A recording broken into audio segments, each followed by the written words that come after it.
conferences, though, that Manuk has organized. So it's not like I haven't been in this building a lot of times. It is amusing to think I'm speaking of the same topic, essentially, that I was 32 years ago. Because when I was studying with Sanjin, my fascination somehow was into where did these people come from? And what can we push, how far can we push them back? And that has always been my question. And I've done mostly linguistic research on this, and all my discoveries have been on the basis of linguistics. Can you all hear me okay? Yeah. So it's a little tedious for most people when I start getting into these two handouts, but bear with me and I'll try to make them meaningful. First I'm going to say, I'm going to talk about the origins of the Urartians and the Hurrians. You all, of course, know the Urartians because they're running around in Yerevan. I'm sure some of their genes are still there. But the Hurrians were closely related to them, and they lived further south. Mark? This is machine. Mark? No map. Oh, it disappeared. There it is. Oh, good.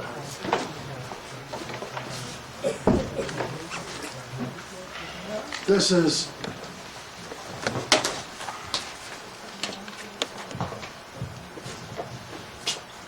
the upper right-hand corner of the Mediterranean Sea. We're right at the corner there of Turkey, and over here is Syria. The Hurrians' first site was here in northern Syria, and they, the first site in northern Syria, and they were gone by 2300. Their kingdom was destroyed. And this is brand new information because it was just last year that Bucciolati published a paper on the city of Eresh, which is where I was pointing up there on the Syrian map, that became known as definitely a Syrian city. It had long, a Hurrian city. It had long been suspected, but now is known for sure. And that is very important because that was a city that vanished in 2300. But then the Hurrians, or Hurrian speakers, then went on in around 1700 or 17,000 BC, to be all over central Anatolia. And there are some theories about this, is that that doesn't take us to the Urartians yet. This is theoretical at the moment, but it seems likely there were 3 invasions of a Hurrian-like people. The traditional view is that the Hurrians came somehow from the west and were moving east. But with this discovery that the Hurrian concentration was in Eresh, it kind of turns that around a little bit. And so I've been talking about a westward revival. They came, the first load would have come, say, in the 3rd millennium. Came in the 3rd millennium, and these are the people that ended up in Eresh, right on the Syrian border with Turkey there.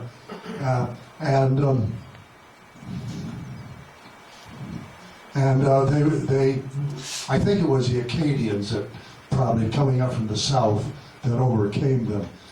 When they were living, from around 1700 BC, another group of Hurrians somehow ended up in Central Asia, or in Central Anatolia, and became very energetic. And were these the same people? Were these the same Hurrians that had been destroyed in 2300 BC? Or is this another wave of these Hurro or Urartian people? Anyways, these are the people that lasted until around 1200 BC in that great cataclysmic period in the very nearest east. So where do the Urartians come in? I have suggested in a paper I published last year that there were 3 successive waves. First, the waves of the Hurrians, the 2 waves of the Hurrians, first being destroyed at Eresh, the second being destroyed in central Anatolia by whatever was happening there in 1200 BC. And then the third group was a group that came into up until the Lake Van area. Now, here's Lake Van. Here is central Turkey over there, central Anatolia. Here's Lake Van, and that's where all these people were, and they finally moved way up here to Lake Sevan, you see them, where we have all these monuments in Yerevan to their existence. So, the Urartians and the Hurrian languages are very, very close. It's hard to say if they're dialects of them or they represent a chronologically different strata of the language. In other words, the Hurrian we have discovered in 2300 might be different than the Urartian that we know in the 700s, just because time has changed the language. Language change wasn't quite as, this is going to be a risky statement, but language change wasn't quite as fast because language change is usually caused by an outside influence on the language, like English was so greatly changed by the French invasion, the Norman invasion. There weren't all those guys that could make that great a difference in that time. And so I think languages were fairly stable then. And so that is why I think it was a third group of the Urartians who came up to Urartu. Now, that's about all we know about the prehistory. I have argued that the Hurrians came in, or the Urartians came in separately from the Hurrians, and we have, incidentally, we have very, very good knowledge now of the both languages, the Hurrians and the Urartians. A German woman named Webern came out with a lovely Hurrian Christomathy, which is a grammar, dictionary, and reader, which makes it very accessible now for students to learn Hurrian. And the Urartian is much better off than that, though, because just 2 years ago in Yerevan, and I just lost the guy's name, they published, he's now deceased, they published an extraordinary collection of all the Urartian conscriptions. Then they are in transliteration, and then they are translated. And there's if you want to, they have a vocabulary in the back of the book so you can follow along on your own. And it's the most wonderful thing that has ever happened in Urartian studies, and it came right from downtown Yerevan. Wow. It's unfortunately it's hardly available in the West. They didn't print enough copies, and I don't know if any other got in the market in the West. It's one of those terrible tragedies. So much comes out of Yerevan that we just never see unless you're there on the site and somebody said, oh, here's something you'd be interested in. Otherwise, you seem to never know about it.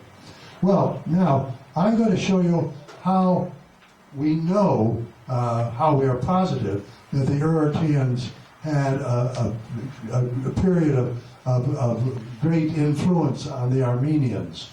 And that is because we've known this since the 1940, and a short essay by Ghapantsian in Yerevan, who wrote about Urartian loanwords in Armenian. And we'll be going over some of those loanwords.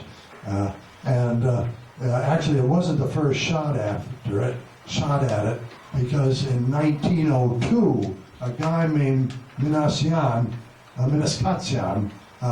gave a paper in Paris in which he mentioned some loanwords. This is the very first statement of it.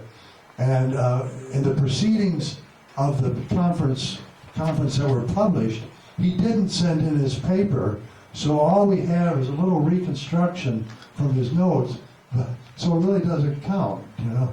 But it was an interesting idea. Let's start looking at some of these.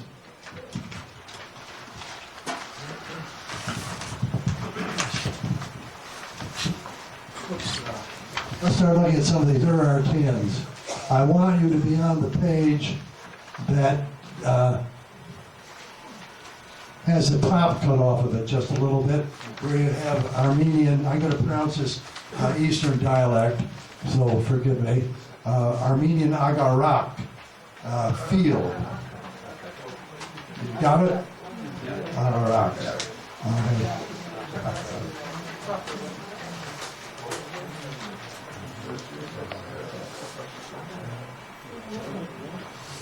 What's the first word cut at the top? It says Hurrian. Is that Hurrian? It says. Hurrian loans in Armenian. That's what it says on the top. Number one is ARM period agarak. You got the right page. Okay. And we see this word. We have Hurrian awari.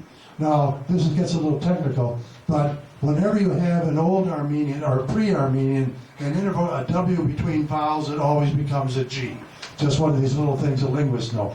And before a vowel does the same thing. That's why the Armenian word for wine, gini, is related to Latin vinum, or vinum as the Romans pronounced it, because W's before, old W's before G, before a vowel changed to a Z. So we know that a Hurrian word would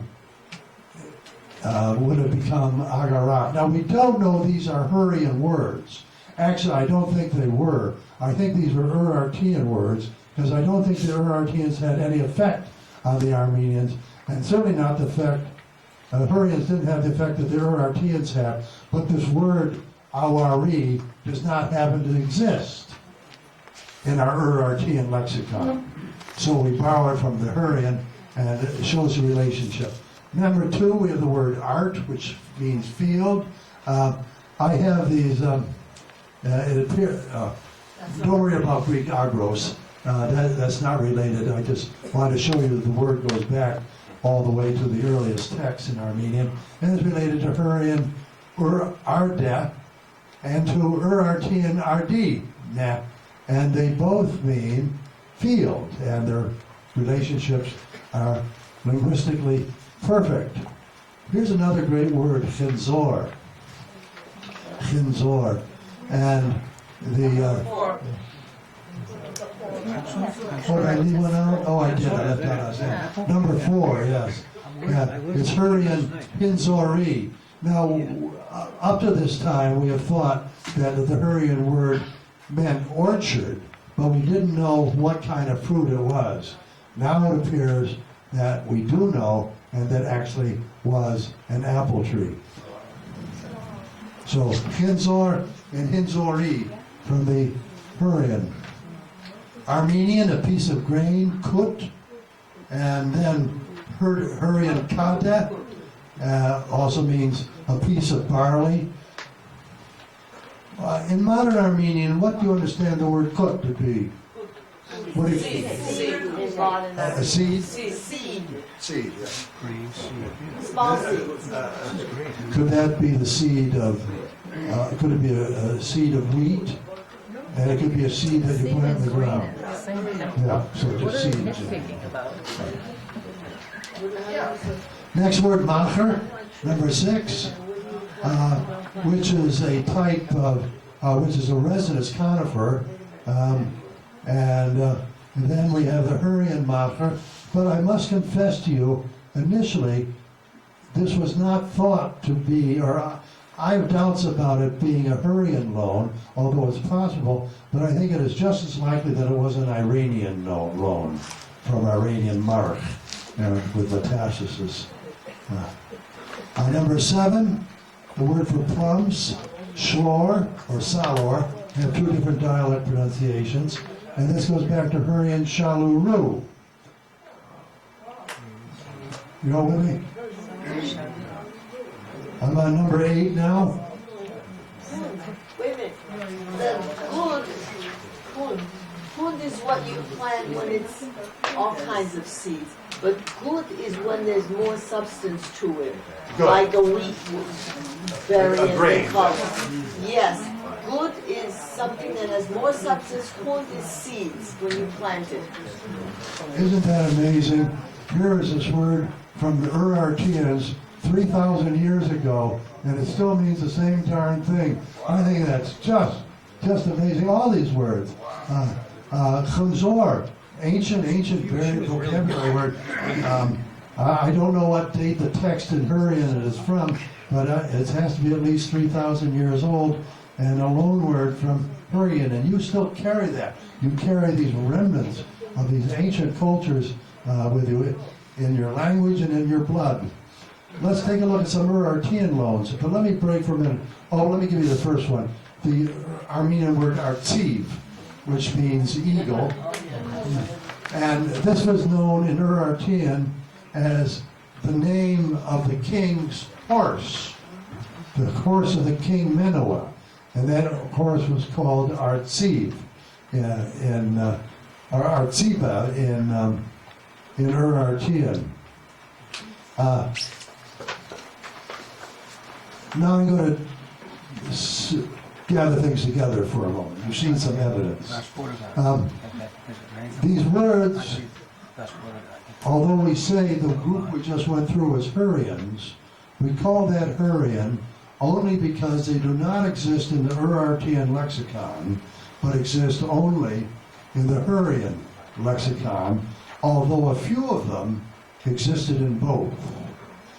I am convinced that there is no Hurrian vocabulary in Armenian. It comes from the Urartians, because we don't have any evidence really for any kind of strong contact between the Hurrians and the Armenians, such as we have for the Urartians. Now, going back up to this list again, you know, go to the word number 1 again, agarak.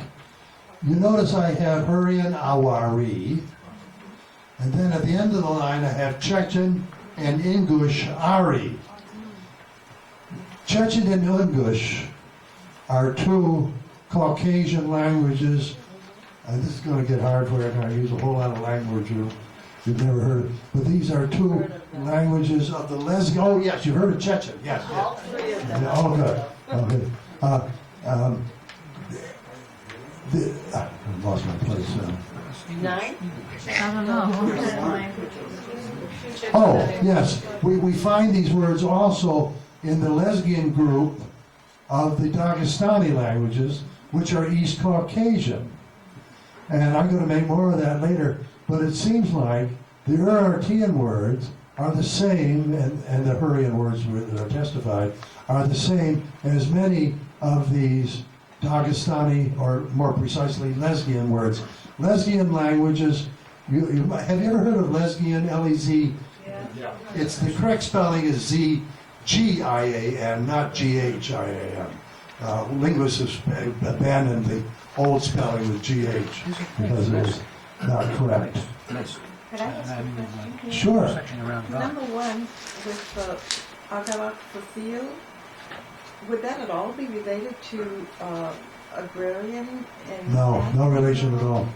No, that's the same word. It gives us acre in Armenian, but it's a palatal G and would have turned out differently in Armenian. Everybody thinks, yes, it must be the same word as ager and acre in English, but it's not, because the Indo-European root of acre and ager and ajar in Sanskrit wouldn't have developed this way. Well, that's what I wondered. It's Yeah. confusing. And you could only know that if you spent a couple of years with these books. Yes. Okay, let's take a look at the next one, going back to astem. Astem is a word none of you know, and it's pretty hard to figure out the meaning. It appears only in this 6th century text, and it appears only one time, and I've gotten hold of the text and found the word in context, and it's very hard to translate that sentence that it's in, but it looks like to somehow mean to reveal one's ancestry. She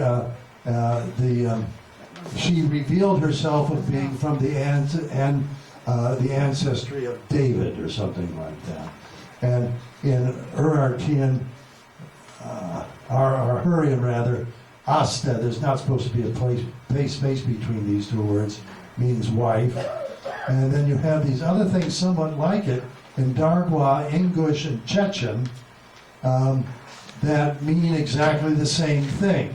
For the word art, we did art. Chunzor, apple. We have in English, we have chunzorga, showing its relationship, and it means apple, to Hurrian and Urartian, which we take as an Urartian word.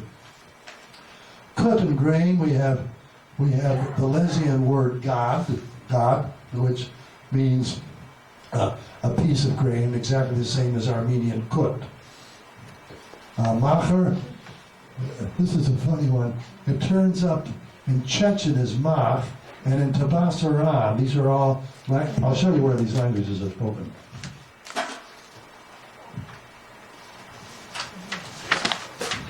Here's Georgia, and they're spoken in the northeast part of the Caucasus, around in this area, into Azerbaijan, and slightly north of Azerbaijan, and coming over to Georgia.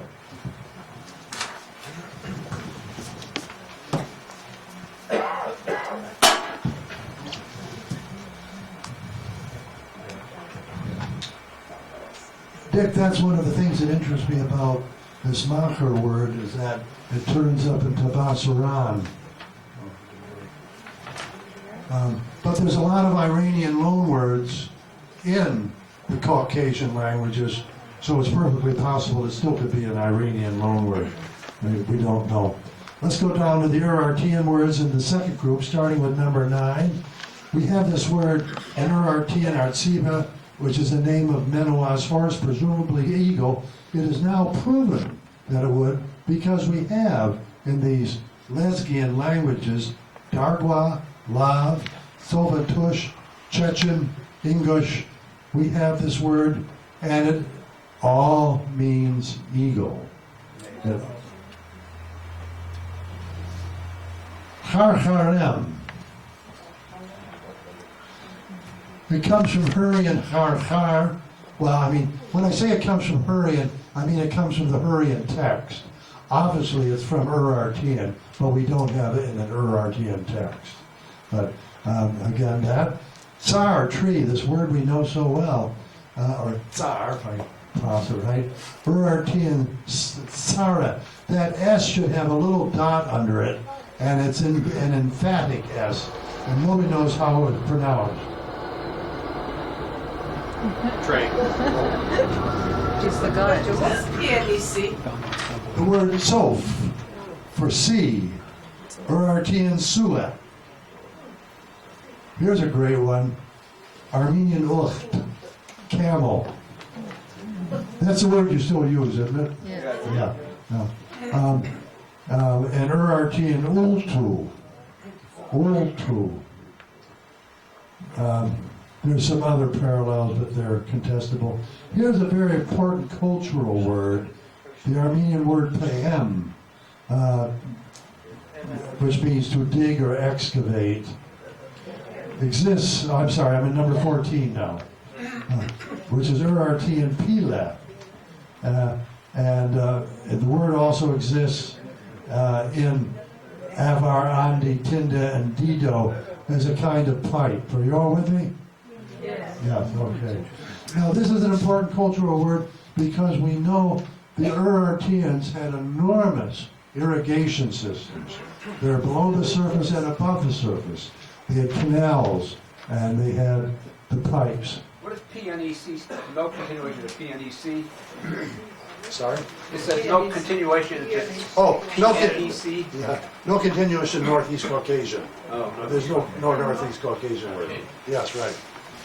And the final word, 15, sam, which means kettle, and we have an Urartian meaning shani. The Greek word there just means that's equivalent to Armenian san in the Bible. That's what linguists do if they want to. As a linguist, I'm not speaking to people who know Armenian, so or usually not. And so I have to show that this word really does mean this, because that's the word that replaces it in the Greek Bible, and that's our oldest source, so it's the most safe reference. Now, we have seen that Urartian has relationships with the Northeast Caucasian languages. At what period did that start? Well, first of all, who was in the Northeast Caucasians, in Northeast Caucasus, before the Armenians? The Armenians, the people who were there in the northeastern Caucasus were called the Early Trans-Caucasian Society, it's called ETC, Early Trans-Caucasian. And these are the people that are well identified. We have no idea what language they spoke or anything, but we have these archaeological continuations that last down into the third millennium, from the fifth millennium down to the sixth millennium, down to the third millennium. That's from 5,000 down to 2,000. And these people are not related to nobody that we know. They are absolutely mysterious people. It appears that when the Urartians arrived, possibly in 2000, these were the groups of people they confronted. The Urartians arrived and confronted them and pushed them back. The Urartians must have had a lot of power because they got quite a large empire and they were wealthy, and you've seen so many pictures of their fortresses, which are and their sculptures, which are really quite something. So they were a major people, and they were probably related to this Northeast Caucasian group, well, it seems very clear that they were. Now we are limited in our study of the Caucasian words in Armenian because we don't have that much Hurrian vocabulary. There are just a few hundred Hurrian and Urartian words in existence. A few hundred, less than 500, and for both languages. And so that's not going to get us very far. But you will notice that the words that have been loaned are almost always words for a particular thing. We don't loan words like love or hope. We loan words like moccasin, like raccoon. We name things for proper names, and these are the first level that we have a linguistic exchange between any two people. These nouns, and this is what we have in Hurrian and Urartian, and by the fact that we don't have the abstract vocabulary, or really many verbs at all, is because I don't think the contact was that short, or that was that long. I don't think the Armenians lived with the Urartians. I think they confronted the Urartians, have a limited amount of vocabulary from them, and just wipe them off the map. If you look at English, we have this enormous amount of French vocabulary in English, and Latin vocabulary, but it's the French vocabulary I'm talking about. The reason we have so much in English, and half our common words are French, or French or Latin in English. The reason we have so much is because when the Norman invaders came in 1066, they stayed over 150 years. And so British culture began to speak French. But there's no evidence that Armenian culture began to speak Urartian. If they had, we would have a much wider vocabulary than we do. It's not just that it's small, it's just because all the words are the same kind of words. And this is not an intellectual relationship. This is a market relationship. Now there's another way we can figure out this. Incidentally, everything I've told you up to this point about language is not speculative and is kind of the basic truth as it stands now, and it's well accepted. The concept of Urartian, of Caucasian loanwords in Urartian is a new idea. It's my idea, and I've presented a number of times, and it's always been received well. People have had questions, but it seems to have worked. Now I'm going to show you another way to find Urartian vocabulary in Armenian. Now that we know that Urartian is related to the languages of the Lesgian group of the Northeast Caucasus, we can say that if we can find a Proto-Lesgian word and have the same word in Armenian, it must have come in as a loan word from the Urartians. That's kind of a big thought, isn't it? I'll show you what we do. I'll show you how we reconstruct Proto-Northeast Caucasian. Take this, I'm on the second page now that says Reconstructed Northeast Caucasian Vocabulary. Word number 1 is kuklak, meaning a prickly plant, the green bar, and we know exactly what it is in Armenian. It's the tree, the briar similax. Now, this is a rare word, I should say, but it's definitely what it means. It's in botanical dictionaries. Okay, the interesting thing is, here's some other words. I'm down to where it says Proto-PNEC, 3 lines above number 2. These are Proto-Northeast Caucasian word, which is kelika, and it is supported by avar, kurkil, Proto-Urartian kelkel, lak, kalach, bejta choch, and says chotza. These words would in Proto-Northeast Caucasian, when you take all these words and put them together, would come out to kolkak, but that's exactly the same word we have in Armenian. So where does the Armenian word kolkak come from? It comes from reconstructed Proto-Northeast Caucasian, or more precisely, reconstructed Lesgian, the Lesgian languages. Here's another good one. We have number 2. We have the Armenian word kachar. Do you still use that word? Oh, yeah. Yes, yeah. And in Proto-Northeast Caucasian, let's look at the languages. We have it. On the second line, end of the second line, we have avar kart, lak churta, Lesgian kart, lak churta, and they all mean which. And it's pretty much the same words. R and L alternate. That goes way back. And so they look very much the same. Korak, which is a little plant, the little edible thing, a caper. It's known only from botanical dictionaries. But we have in Proto-Northeast Caucasian, we have Chechen ka or koa, English pia, and it's a seed part of any edible bean or edible seed. And we would be able to reconstruct Proto-Urartian Kora, and I think I reconstructed something else. No, I didn't. But we can see that the words are so close together. Here is a remarkable word, cord. Linguists have always loved this word.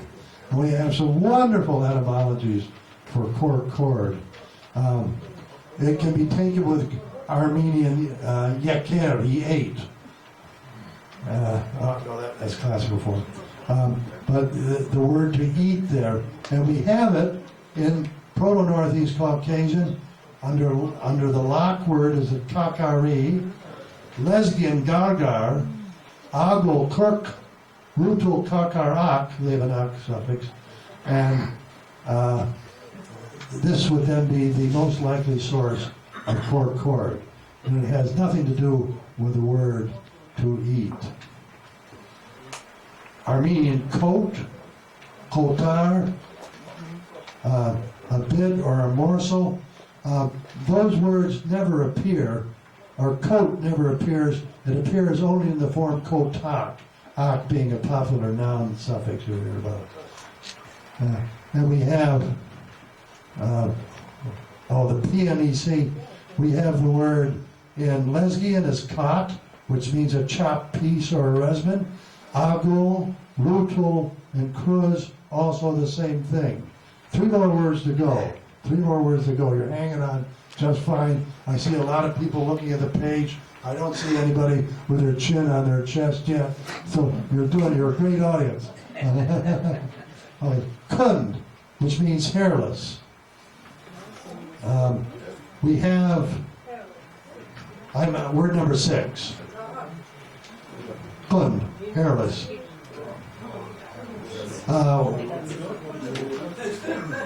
We have Andi word kav, which means a hairdo. La kunchu, which means a forelock.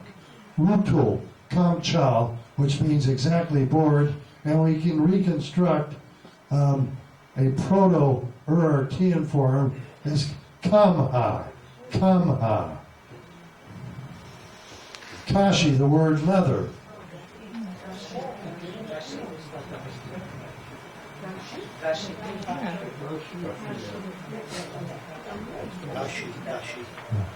These are linguist words. Sometimes we have words you never hear of. Kashi, leather, and we can see that we have la kacha, meaning leather, hitala kelcheg, and we can reconstruct, Tsez and Dido have coach, and we can reconstruct those quite nicely. Incidentally, there are sound rules that have been devised by an extraordinarily brilliant Soviet Moscow guy relating the vocabulary or explaining the relationships of the different sound shifts within all these Caucasian languages, and these all follow him. I get most of my information about these Caucasian words from Starostin's great dictionary, which you should have here. It costs $240. Donor suck. Leather sack. That's what we just did. Yes. Okay. Now the last one, kem, a grass rope. We have in Northeast Caucasian a word quem, which has a first meaning of stone and the second of hemp. In other words, the word does 2 things, like dove and dove. We have dargwa kama, which means hemp. We have ashuki, which means hemp. And we have bejtak kama, which means strong. And these all correspond with meaning number 2 of Proto-Northeast Caucasian clem, which means hemp. So, I have reconstructed Proto-Northeast Caucasian words, found Armenian words of the same shape, which mean exactly the same thing. Exactly the same thing. There's no fishing around trying to explain the etymology. They're all obvious. And so this is a way we can reconstruct this. And this also lends in force to the concept of relationships with the Urartian and the Armenians. Well, that's it. I don't imagine there's any questions. Yes, please. Where do you get the, Could you push down the lid on that map now? where do you get the 500 billion words that are in the text? Oh, we do have tons of texts. I was talking about them. Yes, we have a very good set of texts just published by a German woman and I can't think of the name of the Armenian guy, which is just a shame. He has done the best work on Urartian that has ever been done, and a lot of great minds have worked on our Urartian, but he's done the best. Yes. I'm sorry, I meant the Hurrian. Hurrian. Oh yes, we have Hurrian texts. Yes, they're found in Urkesh. They're found in the Hittite archives. Oh yes, there's lots of Hurrian texts. There's more Hurrian texts than Urartian texts. You must have missed something in there. Yeah. We definitely have Hurrian texts. But the Armenians did not have contact with the Hurrians. And so we have a Hurrian word that corresponds with an Armenian word. It must have come in from kindred Urartian. Yes. Are there any other modern languages that have Hurrian background? No.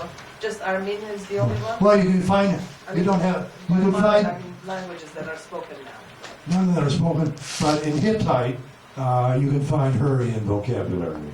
And there was a great relationship between the Hittites and the Hurrians. They had a lot of contact, and they took over the religious system. But like assuming in Chechnya, in Chechnya and so forth, they don't have any Hurrian vocabulary? Yes, that's, you mean Hurro or Urartian? Yes. No Hurrian, because they're too far away. If they have it in Chechnya, it'd have to come with the Urartians. Right, but they spoke a very similar language. And yes, that's what I'm trying to say. We have these Hurrian words in it. Hinzori, Yeah. on the second page, the word for hemp. We don't have evidence for it in Hurrian or Urartian, but it appears if we have it in Dargwa, Akushi, and Beshta, the same word, meaning the same thing, then it would have to be in Urartian, because I think the Northeast Caucasian languages have very, very close relationships with Urartian, and in a way with Hurrian then, but not directly. Yes, sir. Yeah, just a question on the Hyksos people who came from Asia Minor and went down to Egypt and conquered the Egyptians. What relation would the Hyksos have with the Hurrians or the Hittites? None that you can show. Because they came from Asia Minor. Yeah, nobody knows anything about them. They're a mysterious people. They're just a person a tribe that came and go in a flat. But they were of the Aryan race. We have no idea that's true. They weren't Indo-European. We have no reason to think they were. Well, there is a book written on the... I'm sure there is. They claim they came from Yeah. Asia Minor. I don't think you'll find it was written by a university professor. Yes. Yes. The examples that you have given here mostly relate to agricultural terms, with few exceptions like which and throat and such. Does this mean that the vocabulary, the general vocabulary that you find in Urartian? No. Okay. No. No. Urartian has a perfectly normal vocabulary. Parents loved their children and spoke to them. They had pet dogs, all these kind of things. They liked to put away something. What was the rest of the question? Oh. My question was, is the borrowing or the adoption in Armenian mainly of agricultural terms?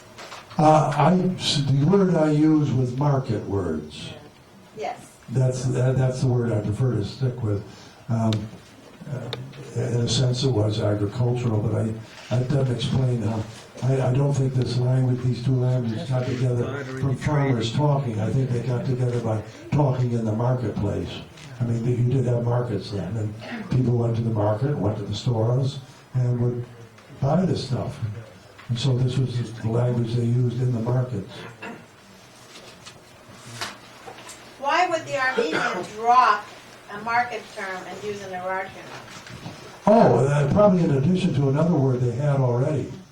There's the idea that they replaced Armenian words would be, I never thought about that. I don't think my vocabulary is big enough to know if they replaced other Armenian words. Yeah. Good question. Can't answer that. Good question. Give yourself a pat on the back. Yes, but I want more than that. I want to know whether this says anything about the anthropology of the Armenians coming in, and that's why I use the word agrarian or agricultural. That's what I'm asking. Well, the Armenians learned a lot of agricultural things from the Urartians. The Urartians had these vast canals and irrigation systems with the Armenians monitored. Yeah. We know very much about the relationship between the Armenians and the Urartians and the relative populations. And do we know if any Armenian words migrated into the Urartians? Oh, that's an interesting thought. Yeah. Did it go the other way? No way to answer that one. No way to answer that one. That would be Indo-European into Hurrian and Urartian. Something like that, yeah. That's an idea that is so bouncy that you can't even play with it. Can we see any evidence of Indo-European In Hurrian and Urartian? No. in Urartian? No. No. No Indo-European vocabulary at all. Yes. And whether they got language from the Armenians in the first millennium BC, we can't tell. I came across a language tree where it had this, at the root was Ariano, Greco-Armeno. Greco branched off of its Doric and so forth. The Armenian continued Ariano, Armeno, the Indo-Iranian to Sanskrit. Now, Ariano, is that a... They mean Iranian, Aryan. I think that's what they mean by it. I don't know the word Ariano, but Greek and Armenian were perceived to be as closely related at some point in their earliest history. Although there was a recent dissertation in Cambridge that argued against it, but I don't think the guy made his point. I think Greco-Armenian is a very, very good idea. Yeah. What would be the etymology of Armenia?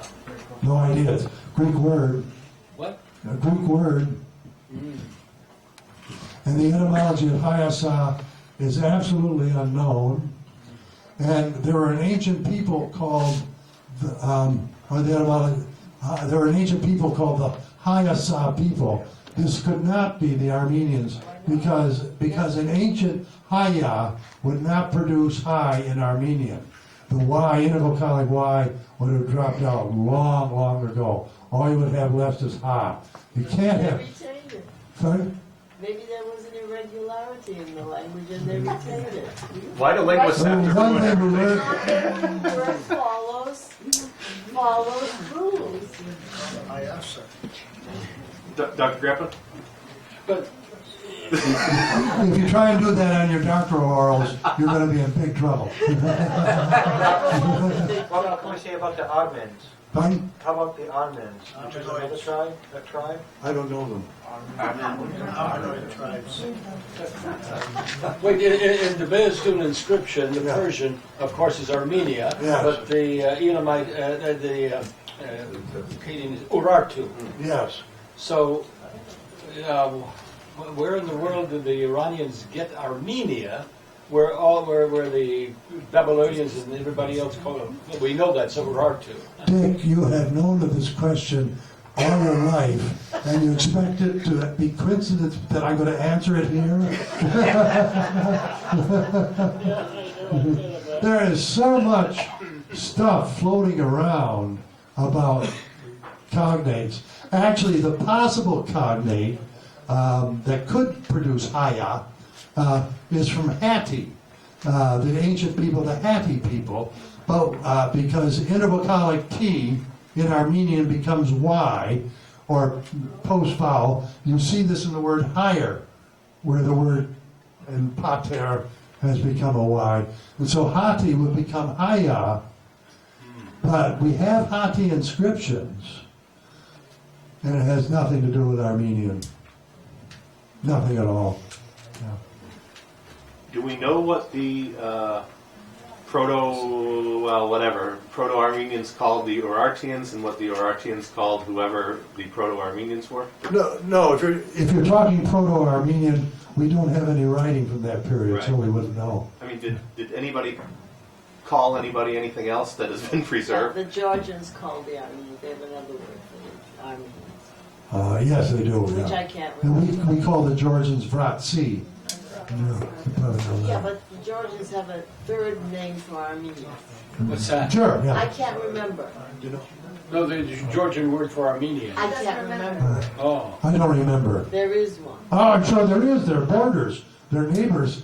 It's not the who are you. But it's not high and it's not Armenian. Yes, it has to be their own word, yeah. Yeah. Any questions from the rear? Because I've been just answering questions up front. Does anybody back there have anything? Yes, please. Can you hear me? You'll have to speak it. Could you come down forward? I'm a little hard of hearing. Thank you for the interesting and fun lecture. Use the microphone. Don't be shy, come right up, Armin. No, it's just, I don't need the mic. My question was, I'm sure you're very well familiar with Maheridur, the Maheridur, the scripture, Urartian scripture, Yerevan. Mayor's door. Maher's door. Yeah, I've heard of it. I'm Yeah, not familiar with it. I think that on the 15th line it says, mentions Artibuni. It's I think it's a semi-god that what they needed to sacrifice to that Artibuni, and it's very similar to Artsaruni, and Artsarunis were Armenian kings. I was wondering if Urartians actually mentioned some name of Artibuni as on their. He wants to know if the Urartians have ever mentioned an Armenian king name, for instance. And there is no evidence that they did. Surely if they had, guys like the Syrians and Ghapantsian would have mentioned that. And these are the guys that have an extraordinary vocabulary in Armenian and know their Urartian very, very well. Yes, good question. Any other questions like that? I think people want to go. Okay, Curly. I have a question, actually. Is there a relationship, similar relationship between these languages and Georgian? No relationship at all. These are Northeast Caucasians, Georgian, Mingrelian, Laz, Svan are called soft Caucasian languages, and there are no relationships historically whatsoever, except there might have been a certain amount of loan words interchanged in the villages, but there's no relationship between Georgian and the Northeast Caucasus or the Northwest Caucasus. How about the same question with Iranian or Farsi? We have enormous relationships. But in terms of Urartian influence? I don't think we have discovered in Urartian any Iranian vocabulary. Nobody has pointed any out, and I've never seen any. And it's an interesting question, because we have tons of Iranian vocabulary in the Northeast Caucasian languages. Yeah. I remember looking at an Udi dictionary once. I was thumbing through it, and it had the word Baz. And guess what it meant? I mean, Baz. I mean, falcon. Yeah. Baz. Falcon. Yeah. Baze in Armenian. Oh, Baze. Yeah, Baze in Armenian. Yeah. Other than S for T, what would other substitutions in the language have been? Madam, you have asked me a full year's course to tell you that answer. Right. I couldn't possibly do that. There are tons of them. Initial P goes to H, except before O and U. The Greek word pantos is equivalent of Armenian hun. The Greek word pater is the equivalent of Armenian higher. BH, you have berem in Armenian, and you have bear in English, but pharaoh in Latin and pharaoh in Greek. So the original BH becomes a B in Armenian. This just goes on and on and on.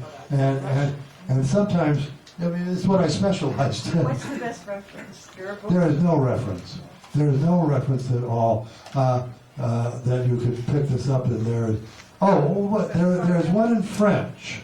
And it's published by the Mechatorists in Vienna. Okay. And it's they have it's by Millet. It's Esquisse de Grammaire Armenian Classique. Yeah. But it's hard reading. I mean, these are things you need a teacher for. Well, I'm a retired speech-language pathologist, and I'm rather curious about all of the substitutions because they make sense in what we call a distinctive feature analysis, is what we call the substitution. That's what we use the same word, distinctive feature analysis. Yes, we use that, right? But we use it for phonology. Yes. Yeah. Did you say you were? I'm retired, but I was a speech-language Oh, pathologist. speech language. Oh, I see. Yeah, that's why we use the same word. Okay. I thought you said pathology. Well, speech pathology. It's Yes. different from speech therapist. Yeah. Doesn't that book by Sarian do the language changes? Repeat the question. Yes. Might be Yes. interested in? And he's an amateur, but I was impressed. He showed me his book and asked me to comment on it 30 years ago, 20 years ago, and I was impressed by how well he did. Language connections. Language connections, yes. Exactly. And they probably have it in this We library. do. Yeah, or not in the library, you probably have it for sale, don't you? We do. Yeah, you can look at that. Okay. Yes, it's not a book I would use with my students ever, but it is something the outsider can come and look at. Mark, what are we doing You've here? broken them down. Broken them down. Very good. Thank you. Bye-bye.